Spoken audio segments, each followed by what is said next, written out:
Kamera ham qancha kuchli bo'lmasin, lekin bu manzara meni ko'z bunaqa ko'rmayapti deb o'ylayman. Bog' shamol tabiatini endi.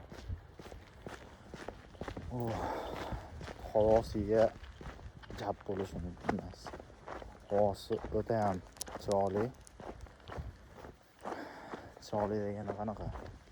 Nafas olganda yanada yosharish effekti borda bu havoda. Chang yo'q. Birinchidan. Ikkinchidan faqat qushlarning ovozi, daraxtlardan chiqayotgan tovushlar. Yerda qancha ko'p gapirmay, lekin nafasi yo'q.